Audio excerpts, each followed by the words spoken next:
Hi, my name is Chris and this is Battle Nonsense. I got quite a few questions about that ZOTAC graveyard shift gameplay that I used in my last video.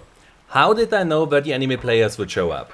Why did I move the way I did? And what is the best strategy to play Gunmaster on that map when you don't have 3D spotting nor a minimap?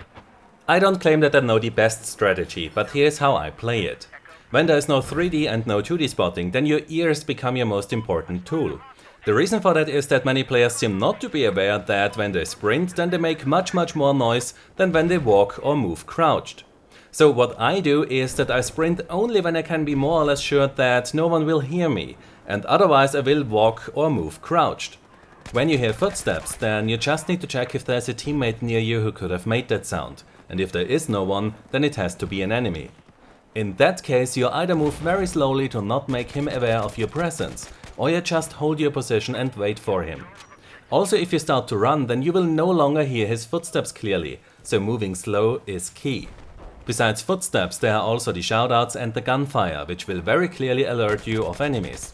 So if you hear someone fire, then again just check where your teammates are located and you will get a pretty good idea where the enemy is.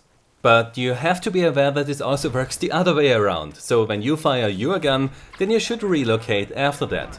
You can also, or should also, apply this tactic in the normal mode. Just be warned that you will get accused of using wall hacks when you use another player's loud footsteps against him. But to be able to hear that there is an enemy is only half of what you need to get the kill. You still need to visually identify him, and that's much more of a challenge when he does not have a huge glowing triangle above his head. To make it easier to visually identify the enemy, you can use the laser painters and the tech lights to your advantage. So playing Battlefield 4 like this will provide you with a whole new experience. One that is a lot more challenging, but also one hell of a lot more rewarding. You will also begin to appreciate the work the level designers have put into a map, as you now actually see how beautiful they are when there is no crowded HUD catching your attention. Another effect that you will notice is that players begin to stick together when they cannot be sure where the enemy is. That is one of the reasons why the original 4 Battlefield titles on the Refractor engine had much more teamwork than the Frostbite engine titles.